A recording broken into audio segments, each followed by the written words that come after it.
Order! Order! You are an incorrigible delinquent at times. Behave yourself, man!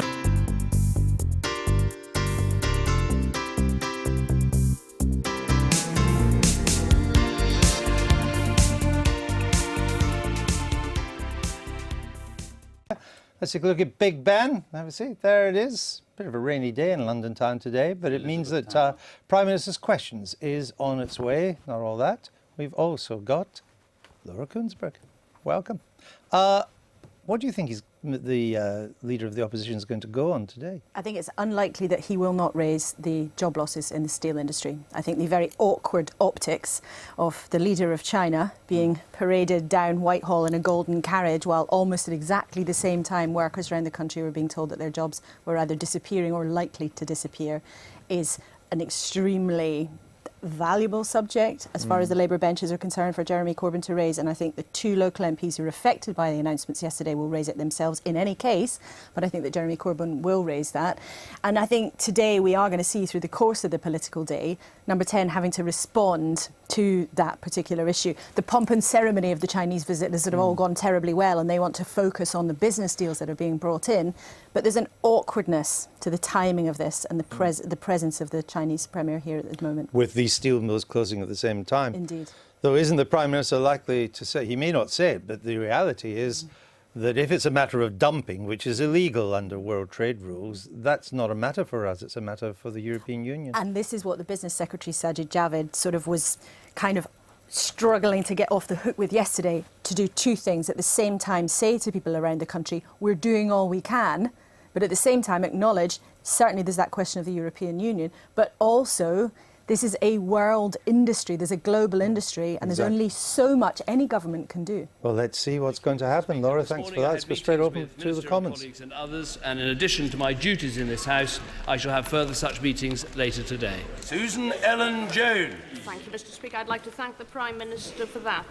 Now, following an extensive public consultation, the government's retail sector champion, Kevin Hawkins, described our current Sunday trading laws as a workable compromise that most people seem satisfied with most of the time. Does the Prime Minister agree with him? I don't agree. I think that there's a strong case for change, but I think it's a change that we should allow local authorities to decide, and that's why we'll be putting in front of the House, in the Citizen Devolution Bill, the opportunity for that to happen. But let me just give the Honourable Lady in the House two examples where I don't think the current situation works. You've got these restrictions on opening hours for many stores. Someone shouted, what about families? Many stores that families would like to shop in. And you have to go to these stores and you have to walk around for hours before you're actually allowed to buy anything. The second point I would make is that you can shop on Sunday. You can shop anywhere on Sunday. You can do it on the internet. And I think it's time to modernise our approach, to give families more choice and to help create jobs at the same time. Mr. David Burrows. Mr. Speaker, I have here a question from Ian of Enfield.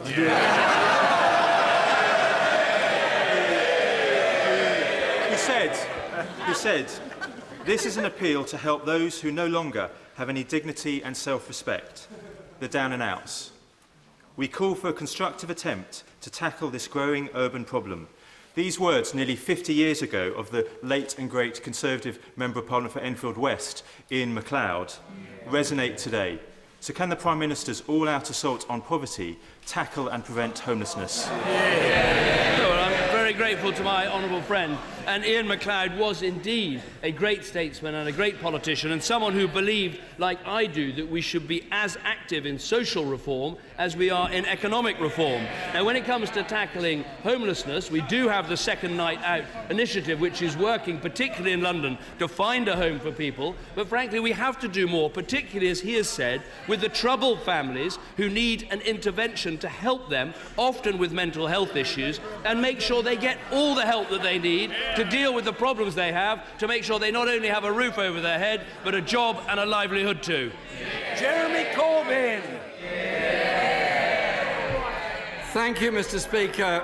I know the Prime Minister will absolutely welcome my first few questions because we're returning to his favourite subject of tax credits. Yesterday, one of his backbenchers said, and I quote, "Too many people would be adversely affected by the tax credit cuts. Something must give. For those of us proud enough to call ourselves compassionate Conservatives, it must not be on the backs of the working families we purport to serve." Where was she wrong? The tax credit changes are part of a package, and a package that includes a higher national living wage and tax reductions.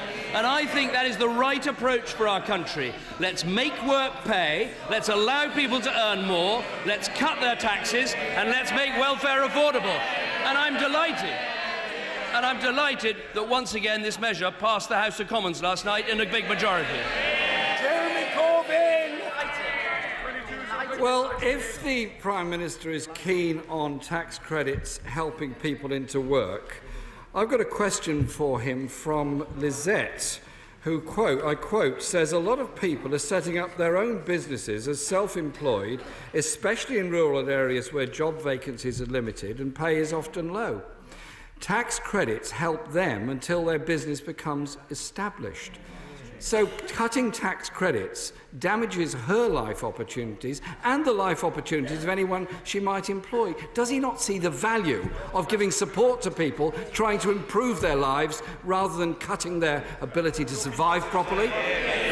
Of course we want to help the self-employed on low incomes, and that is why the people on the lowest incomes will continue to receive the child tax credit at £2,730. But there are other things we're doing to help the self-employed. We're cutting income tax. That helps the self-employed. We're introducing the employment allowance to cut the national insurance budget for the self-employed. That helps. But above all, what we're doing is creating an economy with 2 million more people in work, an economy that is growing, wages that are rising, and inflation that is at zero. And all these questions on tax credits, in a way, come back to the same point, which is how you build a strong and secure economy. And you don't do it on the back of a massive deficit and an ever-increasing debt, which is what Labour left us with. This is all very strange because the Prime Minister seems to have changed his mind on this subject in a rather large way. John emailed me to say the Prime Minister solemnly declared on national television shortly before the last... Yes, solemnly, and I'm solemn as well. Shortly before the last general election that tax credits would not be affected. Is there any reason why this change has come about, or any reason why we should believe the Prime Minister on any assurances he gives in relation to tax credits? What we said before the election is that we would reduce welfare by £12 billion as part of getting the deficit down, part of getting the economy growing, and part of creating 2 million jobs. That is what happened at the election, and we are keeping our promises by delivering that stronger economy. He talks about something strange happening. Something quite strange did happen last night. We had a vote on tax credits, and the Deputy Leader of the Labour Party didn't turn up. Can he explain that strange outing? Corbyn! Mr. Speaker, if the Prime Minister cannot answer now on tax credits and the devastation that is doing...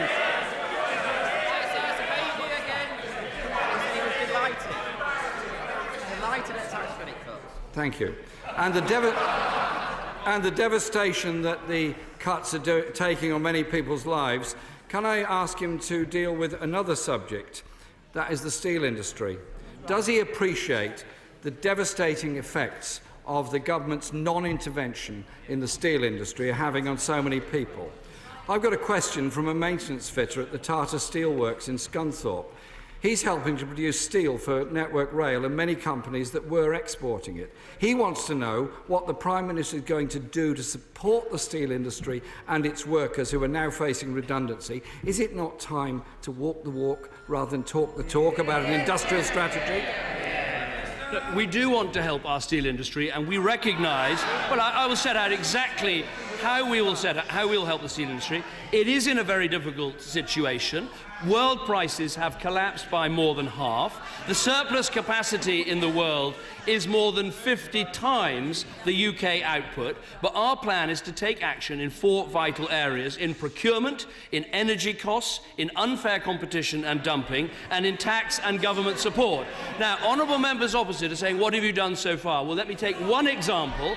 On procurement, we changed the procurement rules so it was easier to source UK steel, and that is why Crossrail, being completed, 26 miles of tunnels, the biggest construction project anywhere in Europe, is using almost exclusively British steel. That didn't happen under the last Labour government. It does happen now. Thank you, Mr. Speaker.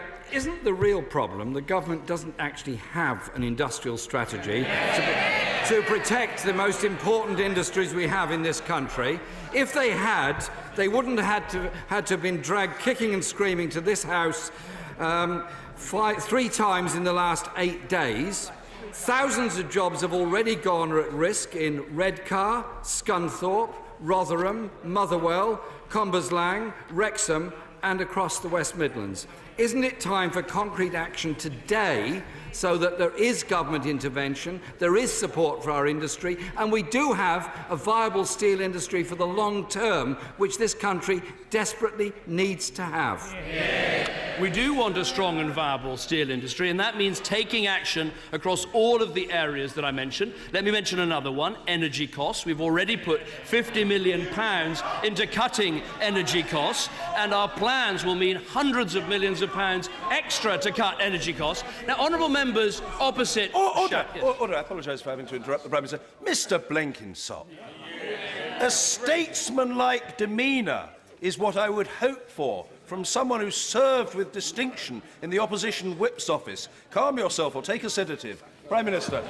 So, on energy, we will have hundreds of millions more pounds saving. But I have to say to the Leader of the Opposition, last week in the House of Lords, the Labour Party voted to add to energy bills by opposing the measures we're taking on wind power. So, yes, we do have a strategy, we do have a plan. We should be working across party to deliver that plan. I met with the Member of Parliament for Scunthorpe and the neighbouring MPs back in November last year to make sure we could take all of the action necessary, and across each of these areas, that's exactly what we'll do. Jeremy Corbyn! Well, he met the members 11 months ago to discuss the issue, and he's yet to go to the European Union to discuss how the British government could intervene to protect our industry. The final question I want to put to the Prime Minister comes from Louis, and this is deeply embarrassing to all of us in this House and indeed to this country as a whole.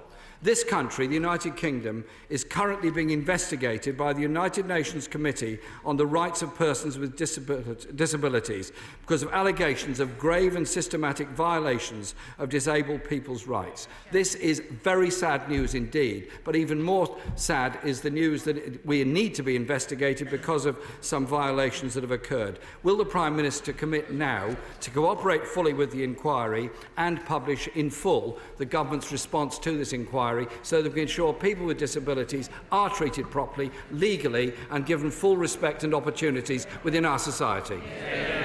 First of all, let me just take up the honourable gentleman on the point he made about intervention in Europe. We have been doing this for months, making sure that we have proper action against dumping in the European Union, that we have taken the cases to the European Commission and will continue to do so. Now, on the issue of helping disabled people in our country, we've seen tens of thousands of more disabled people get into work under this government. Because of legislation passed by a previous Conservative government, we have some of the strongest equality legislation when it comes to disability anywhere in the world. Of course, I will look at any United Nations investigation, but sometimes when you look at these investigations, you find they are not necessarily all that they are originally cracked up to be. There are many disabled people in our world who don't have any of the rights or any of the support that they get here in Britain, and I think we should be proud of what we do as we cooperate with this report. Angus Robertson. Thank you very much, Mr. Speaker. Information has recently been released that a coroner has found that a 60-year-old disabled father of 2 from North London, Mr. Michael Sullivan, committed suicide following his work capability assessment, the coroner warned there is a risk of further deaths. The Department of Work and Pensions has reportedly undertaken 60 investigations into suicides that occurred after benefits were withdrawn or reduced, but has so far refused to publish what it has learnt. Will the Prime Minister publish these findings? Well, I am aware of the case the honourable member raises, although I'm sure he'll understand it wouldn't be appropriate for me to discuss the specifics of these cases. Look, suicide is always a tragic and complex issue. We should take these matters incredibly seriously. I'll look very carefully at the specific question he asks about publication, but we have changed the work capability assessment to lead to significant improvements following a number of independent reviews to make sure that people get the support that they need, and I think that's vitally important. Sir Angus Robertson. Thank you, Mr. Speaker. Under the Prime Minister's plans to cut tax credits, a couple with 2 children living in a council house who both earn just above the minimum wage stand to lose more than £2,000. That's the equivalent of their basic rate of income tax rising a staggering 90%. Does the Prime Minister have the faintest idea about the human cost of his plans? The point I would make to the honourable gentleman is this, is that first of all, if the couple live in a council house, then they're actually seeing a cut in their social rent because of the plans set out in the budget. If that couple have children, they'll have support in terms of childcare. If that couple are working for a small business, they'll have the opportunity of the enhanced employment allowance. If that couple are earning just above the minimum wage, if they're earning, for instance, £7 an hour and working a full-time working week, they will see a huge benefit as we increase the income tax allowance to £12,500. They'll almost be paying no income tax at all. What we're doing is introducing higher pay, lower taxes, and that is the way to better family finances and a stronger economy. Given the increasing violence in Israel and the occupied Palestinian territories, will my right honourable friend wish the United Nations Secretary-General well on his visit to Jerusalem today? And does he agree with him when he says that wars, checkpoints, harsh responses by the security forces and house demolitions cannot achieve the peace that Israel desires? What about incitement? Now, I would agree that, of course, those things don't lead to peace, and what's required is a peace process to deliver that two-state solution. But I think we've all seen on our television screens appalling murders being carried out, knife stabbings of entirely innocent people in Jerusalem and elsewhere in Israel, and that is completely unacceptable. So what we do need is to make sure that this peace process gets going on a genuine basis of a two-state solution. Jo Stevens. Thank you, Mr. Speaker. Food bank use has risen by 1,665% since the Prime Minister took office in 2010. And in Cardiff Central, I meet people every week who rely on food banks to feed their families. Does the Prime Minister know how many more families will be relying on food banks as a result of his government's cuts to tax credits? And does he care? Well, what is happening in her constituency is the number of people claiming unemployment benefit is down 20% in the last year. The youth claimant count has fallen almost 20% in the last year, and the long-term youth unemployment has fallen in the last year by 38%. That is what is happening. Of course, I don't want anyone in our country to have to rely on food banks, but the right answer is a growing economy, creating jobs, higher wages, the national living wage, and cutting taxes. That's what we're delivering, and that's how to help Britain's families. Cloughlin. Mr. Speaker, I represent a constituency of hard-working, decent people, and yet in the forgotten communities of Milton, Postle Park, Springburn, Germiston, Garngad, Royston, Blackhill, Rocasey and Haghill, child poverty lies at an astonishing 38.1%. I was going to ask if the Prime Minister was at all touched by the waves of compassion coming even from his own backbenches yesterday in the tax credit debate, but I think we've got the answer to that. So I will simply ask if he can offer a personal guarantee that no child in my constituency will be worse off a year from now. The point I would make to the Honourable Lady is that those poverty figures are after 20 years of the great tax credit experiment, and what we saw was an increase in the cost of tax credits and an increase and an increase in in-work poverty. We say it is time for a new approach. Higher pay, more jobs, lower taxes. And if we look at her constituency, in the last year, the claimant count has come down by 10%. If you compare it to the 2010 election, the number of people claiming unemployment benefit in her constituency is down 43%. I say, let's give people the chance of a job, of a salary, of a decent wage and lower taxes.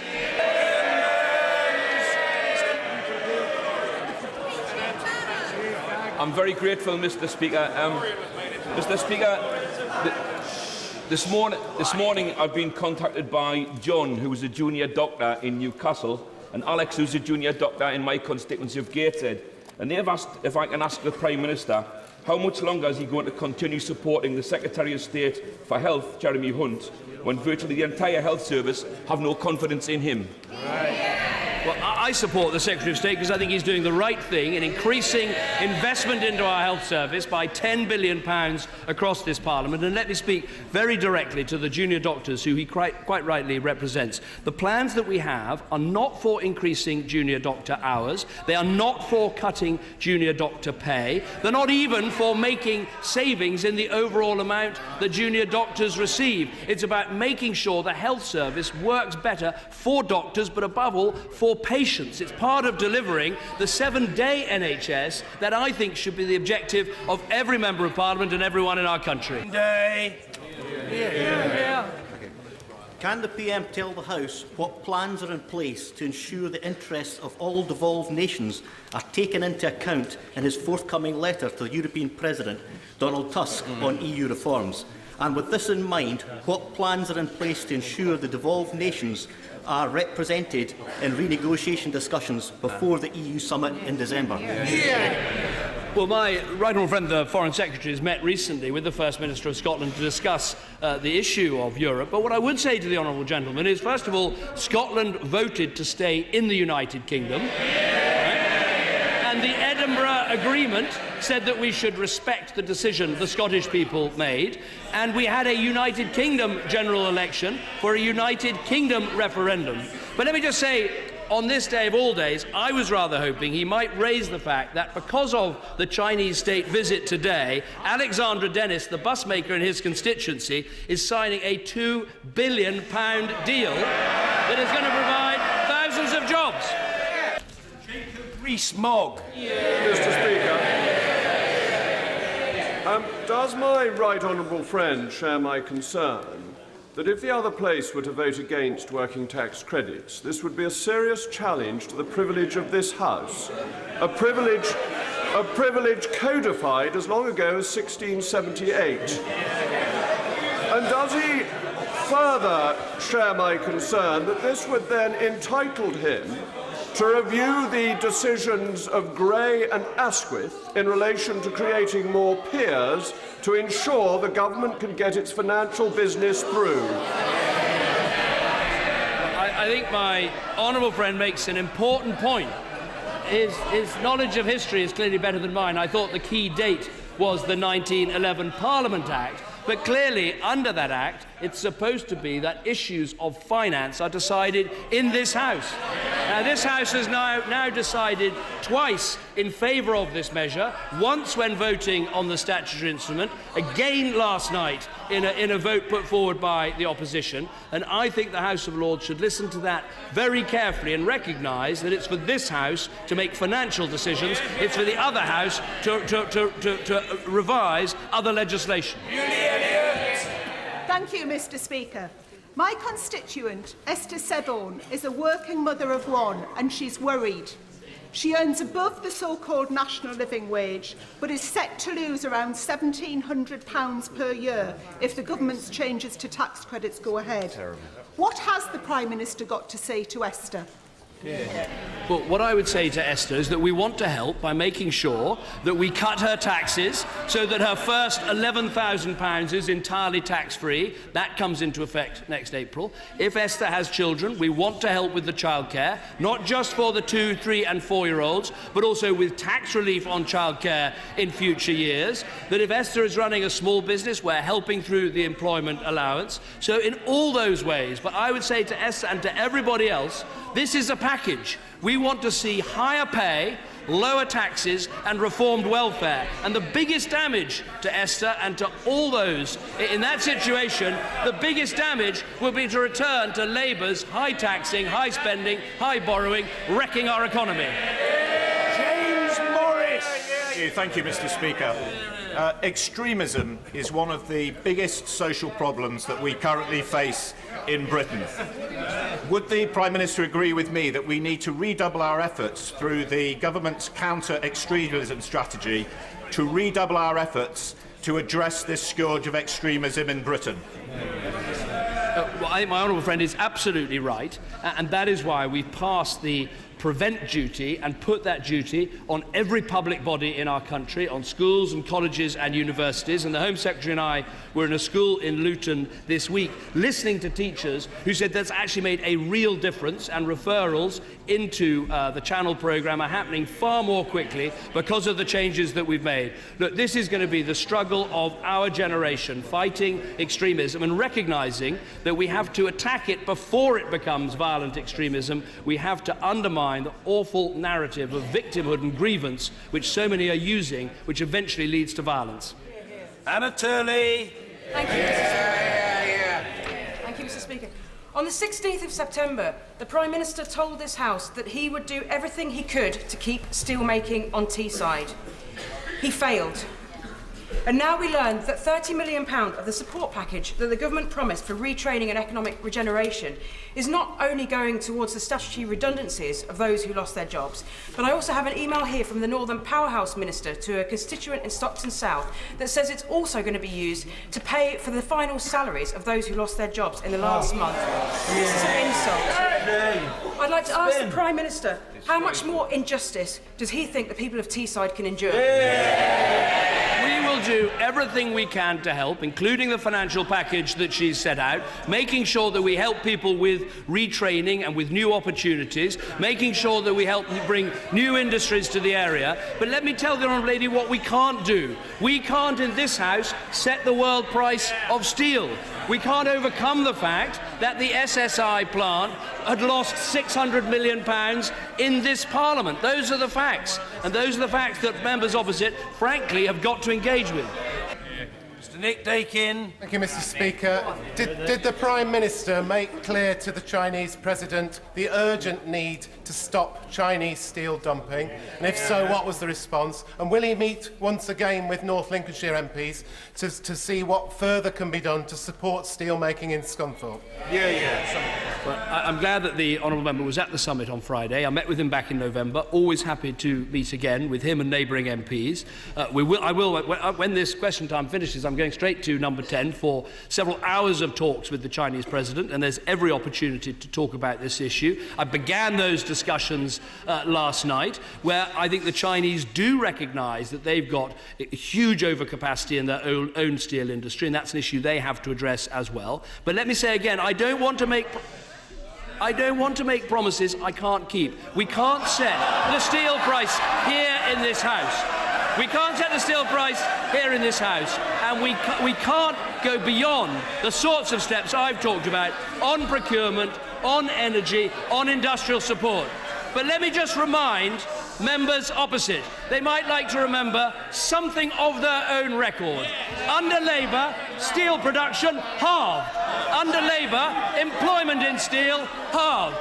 Since I've been Prime Minister, steel production has gone up and steel employment has stayed at the same level. So before we get a self-righteous lecture from the party opposite, look at your own record.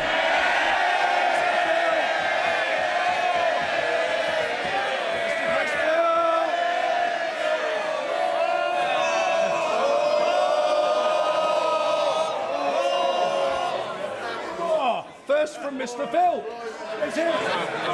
I suspect those cheers were for the Prime Minister rather than for me.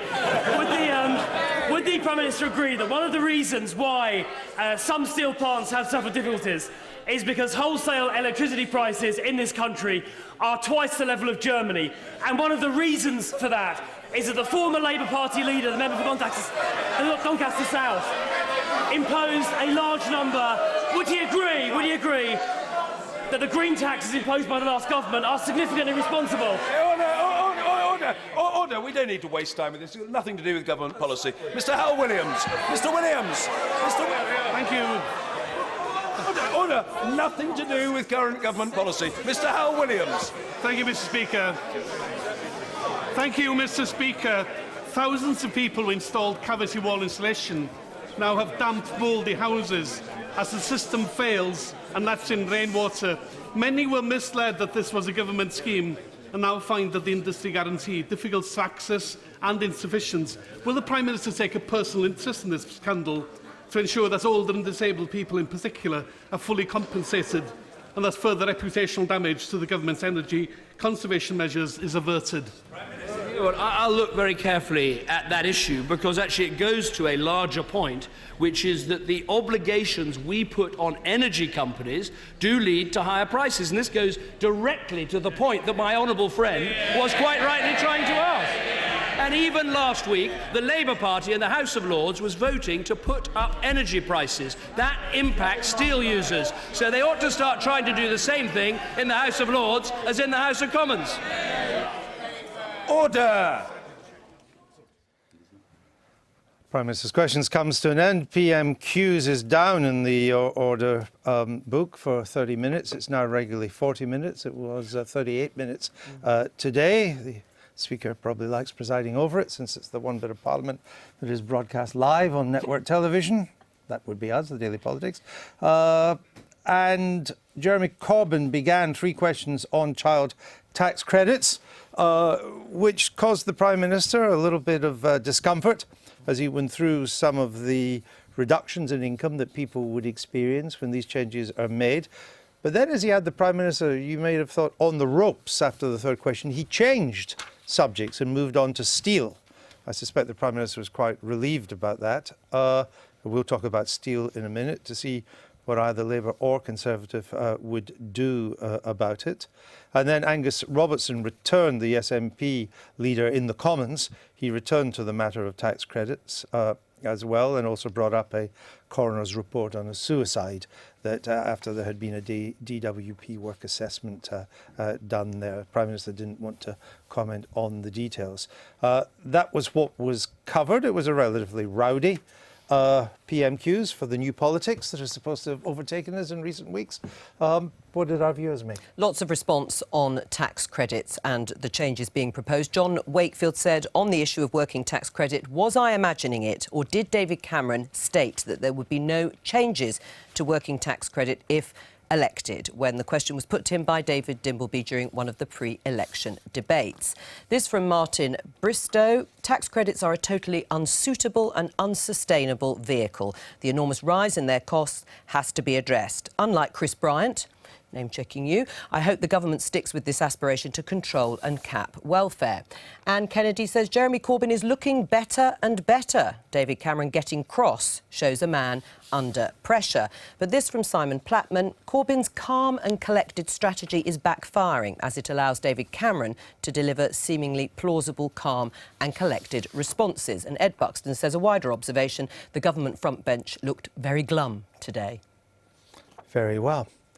Laura, do you get any indication of a change in government policy over tax credits? No, not one bit. I think the Treasury is digging in fact.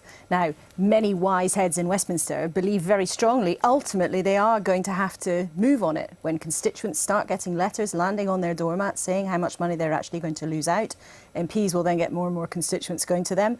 More and more MPs will then go to George Osborne and say, we cannot sell this to our constituents. It is just too difficult. You're going to have to do something.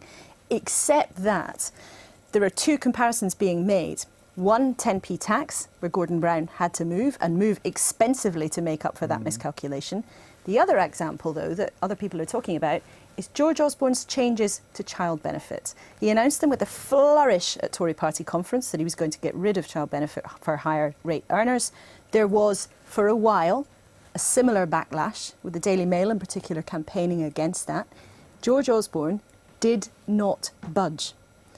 People thought he would, and he didn't. And there are these two then comparisons sort of playing out here. So far, the Treasury is absolutely and completely determined they're not going to move. But there will be a debate in the Lords, and also Frank Field's cross-bench motion is going to be debated by MPs next Thursday. And from 7 questions in Prime Minister's questions being raised on this subject, it's not difficult and the issue won't disappear. So if there's not some kind of amelioration of this in the autumn statement, which I guess will be the last opportunity this side of Christmas, then the Chancellor's not going to move. I think what we might see is a shift in emphasis. And in a sense, we've had that already in the Treasury in the last few days, not in terms of changing or straying away from this policy. But I wouldn't be at all surprised if they move more rapidly on raising the personal income tax threshold. The manifesto already said it was going to go up to £12,000 by the end of the Parliament.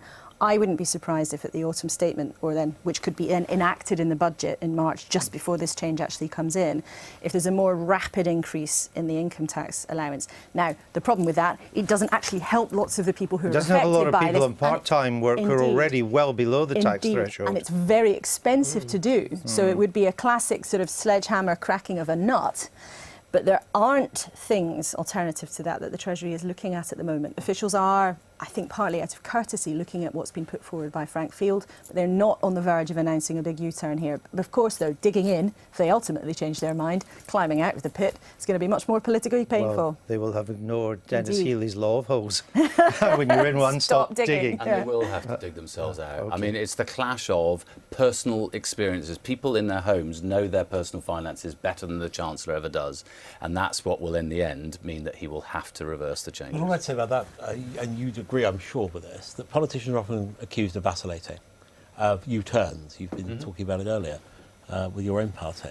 Actually, I think if you've got a very clear purpose, as part of a clear strategy, you do have to stick with it. But in which case you have to tell... I think you get respect for that. But in which case you have to tell the electorate in the general election, and they told exactly the opposite in the general election. That's why I actually have sympathy with the House of Lords in saying to the Commons, you've got to think about this again, because it wasn't in a manifesto commitment. The way the government has taken the legislation through was through a statutory instrument, secondary legislation, which has never had... Jacob Rees-Mogg is absolutely wrong historically. Financial privilege has never applied to secondary legislation. If the government, instead of just having a 1.5-hour debate for the single biggest transfer of finances, had gone through with proper legislative change, then of course it would have been different. And the other thing is, there are other things the government could do. It doesn't have to give a massive tax cut for the richest 5% of estates on inheritance tax. Or would it be a mitigation? I mean, could the government do something where they don't U-turn on the principle of withdrawing tax credits? Yes, well, I think that's what Molly Meacher has been arguing for some time. The Lord that we spoke to earlier, she's saying there should be transitional periods so that you aren't going to see people £1,600, £1,500 or worse off. If the Lords tries to delay this, stop it, is it behaving unconstitutionally? Well, you heard what the Prime Minister said. The Prime Minister took the view, he was asked exactly that question, wasn't he, by Jacob Rees-Mogg. What was the answer? Made very clear that he thought the Lords should be a revising chamber and shouldn't be involved in these kind of fundamental treasury decisions, finance decisions. But you didn't put this in your manifesto. Well, our welfare reform programme, Andrew, was central to our manifesto. Yes, but you did not. There is, other than for migrants, there's no mention of tax credits in your manifesto. But the whole basis on which our economic policy... but you didn't say you were going to cut these tax credits. Hang on. Did you? It wasn't in your manifesto, correct? The welfare reform programme, the 12 billion cut, we're very clear about that before the election. Yes. Yeah, but you didn't tell us how you were going to do it. Cut 12 billion from welfare. That welfare reform, is central to getting our economy right. But you didn't tell us how you were going to do it. It wasn't in your manifesto. Andrew, is that untrue or not? The manifesto set out the strategy. This is part of that strategy. All right. I want to come on to steel. Why did the Labour Party not demand the government go to Europe and do something about Chinese dumping? We did in April of last year. April 2014. We've been arguing now for some considerable period of time that on the horizon there were major problems around dumping of Chinese steel. China, I think, has 340 million tonnes of overcapacity, which is more than the total capacity in the whole of Europe. This was an eminently predictable problem and was indeed predicted by Labour MPs. And why hasn't Europe done anything about it? Well, clearly Europe's been slow, but I mean, it's too late. Well, indeed it is. Well, no, it is now too late. It's too late for many of the jobs that we're talking about. That's what I'm talking about. But that's why we've been arguing about it for some 18 months. And there are things that the government could and should have done to mitigate the problems around the cost of energy, and in particular the policy costs of energy. But your policy has been in favour of putting energy costs up? Well, we said, and we argued from the beginning of the last Parliament that there should be a proper mitigation process for for industries that were particularly at risk. But these are the biggest CO2 emitters. That's why you were putting energy costs up. What's the point? Has refused. What's the point of approving an energy regime that puts energy costs up, and then through the back door you give them a lot of money to mitigate the rise in energy prices? Because I think what's the point? Because I think we have to have a steel industry in this country. But why put the energy costs up? Because you have to. Well, because you often have clashes of policies. Of course you do. And sometimes you have to say, this is our main objective, but we need to carve out a space for steel. We've said that. Look, I represent a seat in South Wales, which was for 100 years absolutely dependent on one industry. I know what happens. It is in the long-term interest of this country that the government acts promptly to save what is left of our industry, because the danger is with not even any of these being mothballed, and the government constantly telling little fibs. Well, let me come on to the why did the government not press Europe to stop Chinese dumping? China is now selling 100 million tonnes a year of steel below the cost price. Below cost price. The price of a tonne of steel is now cheaper than a tonne of cabbages. Well, if that's not dumping, I don't know what is. Why has the government not forced Europe to do something about it? Let me tell you exactly what we have done about it. We have been in those discussions in Europe.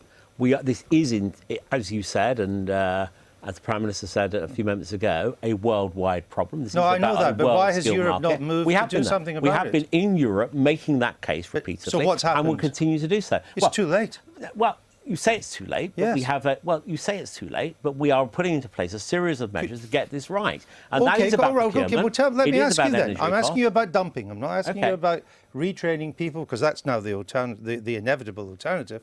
What is Europe doing under your pressure about the dumping of steel in European markets? You heard the business secretary earlier the week, Andrew. I'm sure if you didn't, others No, I'm just asking you. No, I'm telling you what he said and what we're doing. What he said is that he will take these discussions that have already been happening further to take urgent action on exactly that subject. OK, let me just ask you one... No, please. On exactly let me just ask you this question. Yeah. What, to date, given that the price of steel has collapsed over the past 18 months, it's a 40% fall. So we've seen this happening. The price of iron ore has collapsed $135 a tonne in January 14 to $45 in March 15, and it's fallen even more since. So we've seen this coming. Tell me one thing that Europe has done to ameliorate or stop this dumping. Well, Europe has been discussing, as you said at the very outset of this programme... No, I didn't ask discussion, I asked for action. Well, Europe has been discussing and planning a series of things that can be done to deal with that. Well, that's why we're engaged with Europe to try and force them to do more. Yeah, but Italy, that's why we're engaged with Europe to try and force them to do more. Immeasurably more to I'm not going to say protect that its steel industry than we have. We've done nothing in this country. The Italians... No, because... That's not true. So last year, £50 million. You've had a good say. I want a final thought from Laura. In 15 minutes' time, the Prime Minister is sitting down with the Chinese President. Is he really going to raise it in a full-throttled way, as he suggested that he might do at Prime Minister's questions? But this is an almost impossible situation for the government because they are restricted in terms of what they can do. But you heard there in Prime Minister's questions, politically they have to be able to say something. But as you have just shown, it's very difficult for the government to put forward any kind of concrete action that they've actually taken. And this is not a new problem. This is now the consequences of a problem that has been building for quite some time. All right, we have to leave it there. But when thousands of jobs in the north and in Scotland are at stake, it's a subject worth talking about. Laura, thank you very much. I've been getting away with it all my